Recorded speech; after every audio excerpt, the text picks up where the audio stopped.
퇴근길에 편의점에 들린 만두 대충 먹을 걸 사갖고 나오는데 아이씨 야 저기 차 오는데? 잠깐 나 이런 장면 너무 많이 봤는데. 차 브레이크 소리까지 너무 뻔하고요.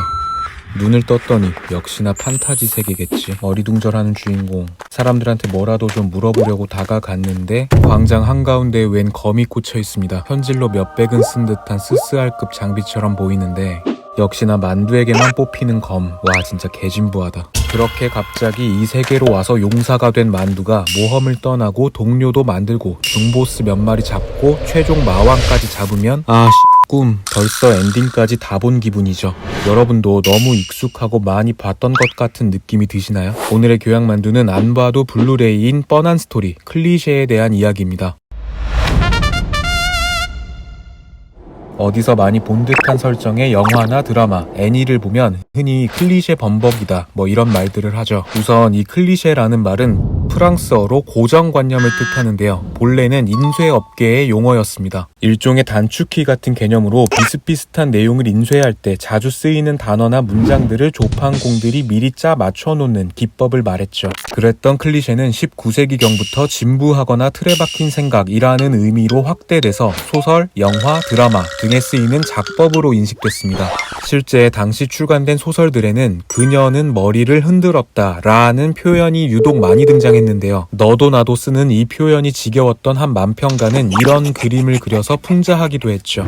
클리셰가 왜 생겨나는지를 따져보려면 작법에 대한 용어들을 함께 살펴보면 좋습니다. 최초로 어떤 영감이 되는 대상 혹은 실화나 사건이 널리 알려지고 호응을 얻게 되면 이 영향을 받은 제작자들에 의해서 패러디, 오마주들이 나오기 시작합니다. 통상적으로는 원작의 일부를 가져다가 풍자하거나 개그 코드로 쓰이는 건 패러디, 원작의 우수함을 찬양하면서 일부러 비슷한 장면을 연출하거나 암시하는 것은 오마주라고 부르죠. 그러니까 교양만두에서 쓰이는 드립들은 대부분 패러디입니다. 그리고 너무 많이 쓰여서 원본 출처를 모를 정도로 상투적인 표현이 된 것이 바로 클리셰입니다. 대표적인 예로 이런 거, 애니 속에 지각해서 학교로 뛰어가는 학생의 전형, 꼭 뭔가를 먹으면서 달리죠. 그런데 이렇게 많이 본 것 같은 상투적인 장면들이 왜 참신하게 바뀌지 않고 대중문화 속에서 그대로 똑같이 계속 등장하게 되는 걸까요?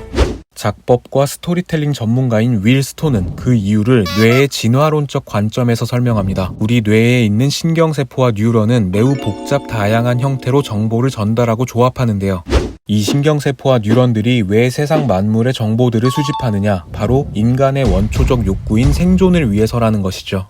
결국 우리 뇌는 궁극적으로 위기에 대비하거나 종족을 보존하는 등 생존에 유리한 방법을 찾게 되는데요. 그럼에도 불구하고 세상에는 미리 알 수 없는 온갖 위기들이 많죠. 때문에 우리 뇌는 어떻게 해서든 미래를 예측하고 싶어 하고 예측하기 쉬운 것을 편안한 상태로 인식하도록 진화해 왔다는 것입니다. 이런 이유로 어디선가 경험한 적이 있는 것들은 그게 무엇이든 뇌가 이미 알고 있는 정보라고 여겨서 편안함을 느끼게 된다는 이야기죠. 윌 스톤은 이렇게 대중문화 속의 클리셰가 예상하기에 유리한 흔한 설정과 전개를 가졌기 때문에 뇌가 본능적으로 친숙함을 느끼게 된다라고 설명합니다. 근데 이렇게 익숙한 클리셰에 조금이라도 변화를 주면 사람들은 신선하다고는 생각하는데 그러다 보니 탈도덕 클리셰들도 우후죽순 생겨납니다. 이런 장면들, 익숙한 클리셰를 이어가면서도 신선한 자극을 주려다 보니까 생겨난 미워할 수 없는 변종들이 아닐까 싶습니다. 소위 막장 드라마라고 불리는 이야기들을 보면 트리플 A급 신작 게임을 할 때와 비슷한 느낌이 들기도 합니다. 새로 익힐 필요가 없는 이미 세팅된 복잡하지 않은 설정 안에서 연기자만 바뀌고 각종 자극의 강도만 달라진, 그렇지만 재미는 있는 그런 느낌이죠. 물론 친숙한 클리셰도 많이 반복되면 흥미 자체가 확 떨어지기도 하고 시간 아깝게 괜히 봤다라는 소리도 나올 수 있습니다. 쉽고 익숙해도 적당한 게 중요한 거죠. 대중문화에서 소비되는 클리셰는 비즈니스적으로는 안전빵이라는 일종의 보험이기도 합니다. 아무래도 이미 시장에서 흥했던 클리셰를 기획 단계에 집어넣으면 투자 받기가 수월해진다고 하죠. 아주 신선하거나 듣도 보도 못한 이야기들이 참신할 수는 있지만 그 대중문화 컨텐츠가 성공하느냐의 관점에서는 위험할 수도 있습니다. 여러분도 특히 끌리거나 기억에 남는 클리셰가 있으신가요? 낯설고 한적한 도로에서 고장난 자동차가 등장하면 벌써 쎄합니다. 꼭 이러면 전화도 안 되는 상황이 생기겠죠.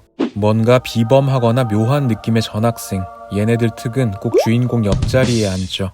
조그맣게 대화를 했는데 우연히 엿들어서 소문을 내버리는 민폐 캐릭터들. 얘네들은 꼭 이 타이밍에만 똥을 싸고 하필이면 입도 가볍습니다. 분명히 총에 맞고는 윽 했는데 그거 방탄조끼 아니 아미봉이 나옵니다. 역시 BTS는 가십니다.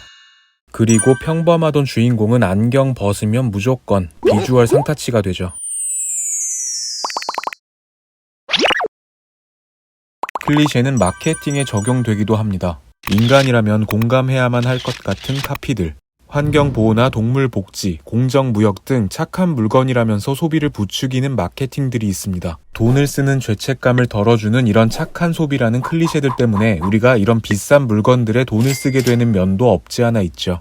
이번 편을 제작하면서 여러분이 보시는 저희 영상에도 지겹고 상투적인 표현들이 없었나 한번 생각해봤습니다. 사실 저희 유튜브는 1년이 이제 막 넘은 쪼렙이거든요. 참신한 영상 나올 수 있도록 제가 이놈들을 확실하게 조지겠습니다. 이 삐 소리도 진부하시죠 여러분? 그래도 보고 또 봐주세요. 5번 봐주세요. 교양만두였습니다.